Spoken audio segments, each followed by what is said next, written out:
پھر وہ مظاہرہ ساتھ کریں گے.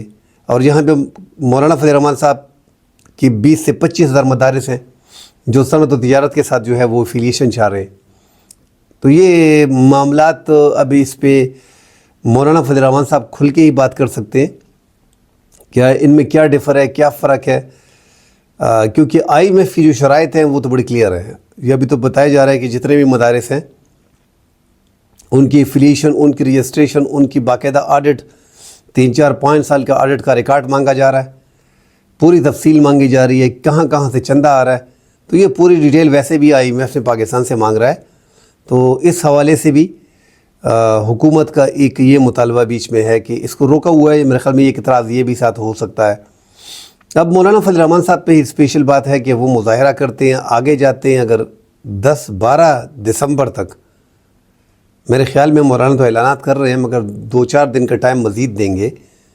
اگر 10-12 تک حکومت جو ہے وہ یہ بل پاس نہیں کرتی تو حکومت کے لیے کافی مشکلات ہوں گے.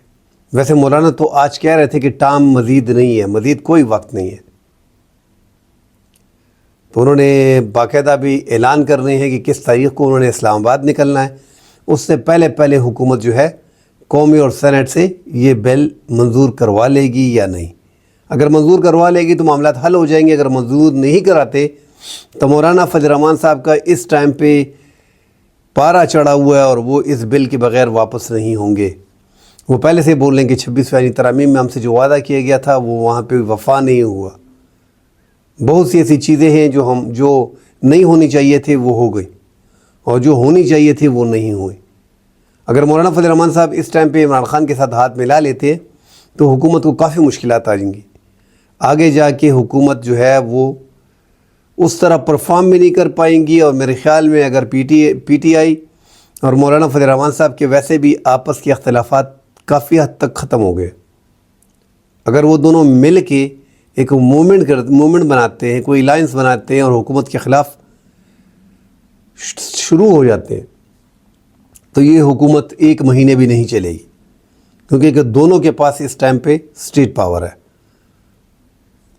ڈیفینیٹلی پی ٹی آئی جو ہے اس ٹائم پہ کچھ بھی نہیں ہے. عمران خان جیل میں ہے, ان کے ورکر پھر بھی نکل رہے ہیں.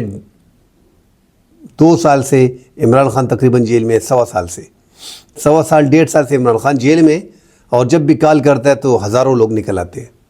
تو مولانا فضل الرحمان صاحب کے لوگ تو نکل آتے ہیں, مگر یہاں پہ اگر مولانا فضل الرحمان صاحب اکٹھے ہو جاتے ہیں اور عمران خان صاحب اکٹھے ہو جاتے ہیں تو حکومت کو کافی مشکلات ہوں گی. اور حکومت شروع سے ہی کوشش کر رہی ہے کہ تحریک انصاف اور جمعیت علماء اسلام نزدیک نہ آئیں. انہوں نے بڑی کوشش کی کہ مولانا فضل الرحمان صاحب اور عمران خان کو دور رکھا جائے. اگر یہ دونوں مل جاتے ہیں تو حکومت کے لیے مشکلات ہیں, وہ حکومت کو بھی پتہ ہے. یہ حکومت ویسے بھی اخلاقی طور پہ بڑی کمزور ہے. آگے جاتے کے بات کرتے ہیں عمران خان پہ. آج فیصل واڈا نے, جو سینیٹر ہیں اور سب کو پتہ ہے کہ وہ نہ مسلم لیگ کے ہیں نہ پیپلز پارٹی کے ہیں, اور اس ٹائم پہ ایک طاقتور سینیٹر ہیں اس ملک کے. جس طرح محسن نقوی وزیر داخلہ ہیں اور پاورفل ہیں, اسی طرح فیصل واڈا جو ہیں وہ بھی طاقتور ہیں. پرسوں انہوں نے ملاقات کی مولانا فضل الرحمان سے, بلاول بھٹو سے, آج MQM سے, اور وہاں پہ جو پریس کانفرنس کی وہاں پہ ساتھ یہ کہا ہے کہ ہمیں پیپلز پارٹی اور باقی جماعتوں کا احترام ہے, اور عمران خان کی پارٹی تحریک انصاف کی پارٹی کی مینڈیٹ کا احترام ہے, اور ان کو مینڈیٹ ملنا چاہیے.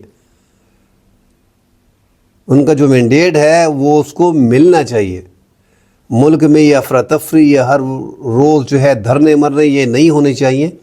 اس کا مطلب ہے کہ اب تھوڑی لائن پکڑ گئی ہے اسٹیبلشمنٹ بھی اور عمران بھی. یہ اچھی بات ہے کہ یہ ملک میں یہ ٹینشن ختم ہو. مگر فیصل واڈا کے اس بیان میں تھوڑا بہت تو لگ رہا ہے کہ اسٹیبلشمنٹ مذاکرات کرنا چاہ رہی ہے, مگر یہ حکومت بھی مذاکرات کے حق میں نہیں ہے, یہ نہیں ہونے دے رہی. کیونکہ وہ یہ حکومت چاہ ہی نہیں رہی. جس طرح مولانا فضل الرحمان سے تحریک انصاف کو دور کیا جا رہا ہے, اس طرح اسٹیبلشمنٹ کو تحریک انصاف کو نزدیک نہیں آنے دینا, یہی اس حکومت کی چال ہے. تو اب دیکھتے ہیں کہ آگے ہوتا کیا ہے, اور یہ سارا ڈیپینڈ کب ہوگا.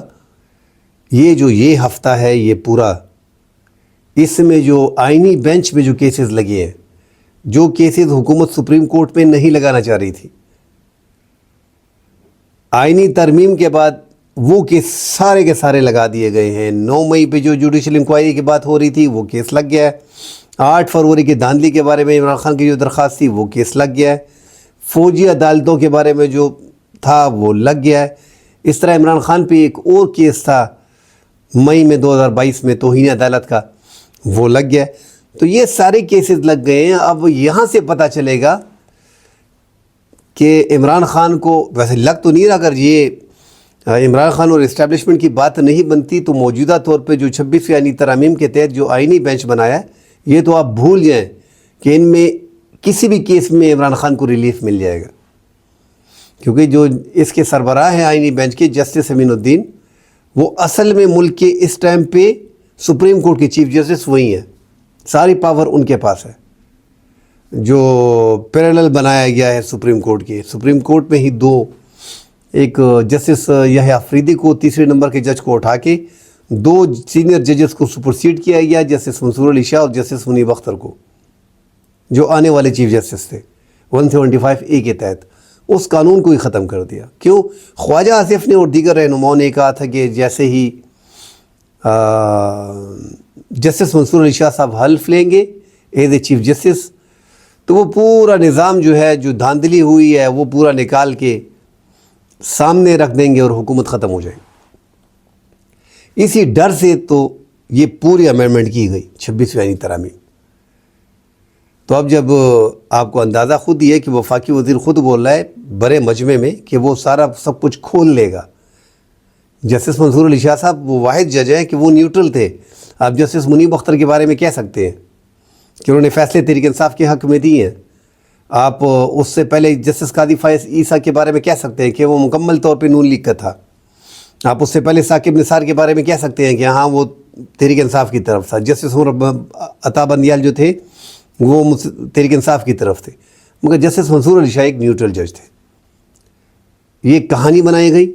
اس کہانی کے ذریعے جسٹس منصور، جسٹس منیب اختر، جسٹس عائشہ ملک، ان کو رگڑا دینا تھا، ان کو لپیٹنا تھا اور اسلام آباد ہائی کورٹ کی ججز کو ٹائٹ کرنا تھا. پوری طاقت لے لی گئی سپریم کورٹ سے اور ایگزیکٹو کے انڈر کر دیا گیا. ایگزیکٹو ابھی حکومت جوڈیشل کونسل میں ان کی اکثریت ہوتی ہے، وہ جو چاہتے ہیں، جس طرح کا بینچ چاہتے ہیں، جس طرح کا کیس چاہتے ہیں، ایک چٹ پہ لکھنا ہوتا ہے اور آئینی کورٹ میں دینا ہوتا ہے. یہ کیس لگاؤ. تو اگر یہ کیس سارے دیکھے جائیں تو اس میں کسی بھی کیس میں عمران خان کو ریلیف ملتا ہوا نظر نہیں آئے گا. اب دیکھنا یہ کہ آئینی بینچ میں کیا عمران خان اپنے وکلاؤں کو بھیجیں گے ان کیسز کو فیس کرنے کے لیے، لڑنے کے لیے؟ لگ تو نہیں رہا، کیونکہ آئینی بینچ کو یہ مانتے نہیں ہیں. مگر وہاں پہ جوڈیشل کونسل میں اپنے ممبران بٹھائے ہیں، وہاں پہ تو وہ بیٹھ رہے ہیں. مگر یہاں پہ چونکہ 26 آئینی ترامیم کے خلاف یہ ہیں کہ ایک تو ہمارا مینڈیٹ چوری ہوا ہے، 26ویں آئینی ترامیم جو ہوئی ہے، ہمارا مینڈیٹ 26 آئینی ترامیم، اور ہمارے جو کارکن گرفتار ہیں بشمول عمران خان، ان سب کو رہا کیا جائے. یہ ان کے 3 بڑے مطالبات ہیں. اور ان 3 مطالبات میں اگر حکومت ابھی سنجیدہ ہے اور حل کرنا چاہتی ہے تو تقریباً تینوں لگ گئے ہیں. 26 آئینی ترامیم کے بارے میں بھی اب دیکھتے ہیں کہ جسٹس یحییٰ افریدی نے بول دیا تھا کہ وہ آئینی بینچ کا سربراہ جانے، وہ کر لیں گے. 3 رکنی کمیٹی ہے، جسٹس محمد علی مظہر، جسٹس امین الدین اور جسٹس جمال مندوخیل. تو جب 26 آئینی ترامیم کے تحت یہ آئینی بینچ بنائے تو یہ تو بینیفیشری ہیں، یہ کیسے اس پہ سماعت کر سکتے ہیں یا اس حوالے سے فل کوڈ بنا سکتے ہیں یا اس حوالے سے بات کر سکتے ہیں. بہرحال جو بھی ہے ملک میں آئین و قانون کا جو کچھ حشر ہو رہا ہے وہ تو ہم سب کو پتہ ہے. مگر اس ٹائم پہ فیصل واڑہ کی باتیں اگر اس کو دیکھا جائے اور یہاں پہ ان کیسز ڈائریکٹلی سارے لگ گئے، ان کو دیکھا جائے تو ہو سکتا ہے میں بھی 5% ہم کہہ سکتے ہیں کہ اگر عمران خان کو رام کرنا ہو تو تھوڑا بہت 5% ہم کہہ سکتے ہیں کہ ایک آدھ کیس میں ان کو ریلیف مل سکتا ہے.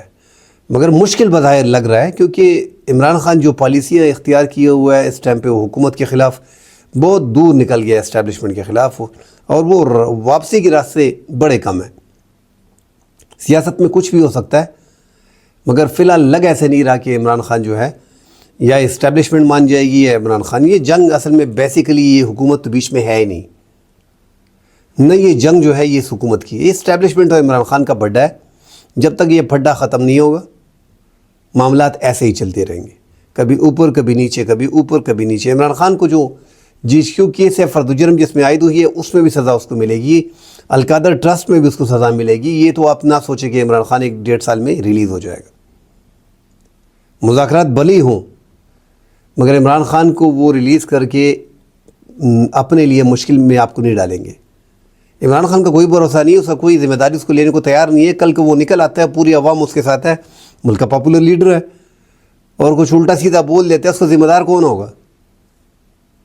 تو اس لیے عمران خان کا نکلنا فی الحال مشکل ہے، مگر بات چیت میں بھی ہو سکتی ہے، آگے اس کو ریلیف مل سکتا ہے۔ جو مشکلات اس نے جیل میں برداشت کی ہے اس میں کمی آ سکتی ہے، ان کے کارکنوں کو بذریعہ عدالت لوور کورٹس رہا کیا جا سکتا ہے، کیونکہ یہاں پہ ایک اشارہ کرنے سے جب نواز شریف کے لیے پورا سسٹم ایئرپورٹ جا سکتا ہے تو اس ملک میں کچھ بھی ہو سکتا ہے۔ ہائی جیکنگ کیس میں نواز شریف بچ سکتا ہے تو بہت کچھ ہو سکتا ہے اس ملک میں۔ تو عمران خان کو بھی جلدی نہیں کرنی چاہیے۔ یہ جو سول نافرمانی جیسے مہم کا آغاز انہوں نے کیا ہے کہ میں 14 دسمبر سے کرنے جا رہا ہوں، مگر یہ کمیٹی میں نے بٹھائی ہے 5 رکنی کمیٹی، ان سے بات کریں، مذاکرات کریں۔ اگر وہ نہیں ہوتا، یہ 2 مطالبات پورے نہیں ہوتے، ان کے کارکن رہا نہیں ہوتے، اور اس کے بعد جو ہے وہ 26ویں ترامیم اور کارکنوں کی رہائی، یا وہ جوڈیشل کمیشن 9 مئی کے حوالے سے جیسے میں نے کہہ دیا کہ وہ تو آلریڈی لگ گیا ہوا ہے۔ اسی طرح جو ابھی یہ 26 نومبر میں جو حادثہ ہوا ہے اس کے حوالے سے کہہ رہے ہیں کہ یہ 2 ایسے معاملات ہیں کہ اگر اس پہ بات نہیں ہوتی تو پھر 14 دسمبر کو جو ہے وہ سول نافرمانی جو ہے وہ اوورسیز پاکستانی شروع کر دیں گے۔ تو ملک کا جس میں نقصان ہوتا ہے وہ کرنا ہی نہیں چاہیے، اور اس میں کوئی دو رائے نہیں ہے کہ باہر سٹرینتھ جو ہے وہ عمران خان کی کافی زیادہ ہے۔ لوگ فارن میں جتنے بھی ہیں 97-98% لوگ جو ہیں پاکستان کے اس ٹائم پہ پاکستان تحریک انصاف کے ساتھ اٹیچ ہیں، اور اس سے فرق پڑ سکتا ہے۔ اور یہ کب تک ہم چلتے رہیں گے یار؟ یہ معاملات کب تک اس طرح آپس میں 3 سال تو ہو گئے کہ عمران خان کو اقتدار سے نکالا ہوا ہے، اور یہ ملک میں یہی حالات چل رہے ہیں، کبھی سیاسی استحکام آ ہی نہیں رہا۔ تو خدا کے لیے اس کو سیاسی استحکام کی طرف لے کے جائیں۔ حالات ایسے نہیں ہے کہ پاکستان مزید برداشت کر سکتا ہے۔ اڑوس پڑوس میں ہم دیکھ رہے ہیں کہ کتنی تیزی سے تبدیلیاں آ رہی ہیں۔ ابھی ہم نے دیکھا ہے کہ شام میں جو ہے بشار الاسد جو ہے وہاں پہ حکومت تبدیل ہو گئی ہے، یوکرین کی جنگ جو ہے وہ ختم ہونے جا رہی ہے رشیا کے ساتھ، پڑوس میں بنگلہ دیش میں تبدیلی آ گئی ہے۔ تو بہت سی ایسی چیزیں ہیں جو ہو رہی ہیں، تو اس پہ نظر رکھنی چاہیے، اپنے آپ کو مضبوط کرنا چاہیے۔ جو ہمارے افغانستان سے مسائل ہیں ان پہ نظر رکھنی چاہیے، معاشی طور پہ ملک کو مضبوط کرنا چاہیے، فارن انویسٹمنٹ اس ملک میں آئے، کیسے آئے، اس پہ بات ہونی چاہیے۔ تو جب تک سیاسی استحکام نہیں ہوگا یہ چیزیں آگے نہیں بڑھ سکیں گی۔ کل تک کے لیے اجازت دیجیے، اللہ حافظ۔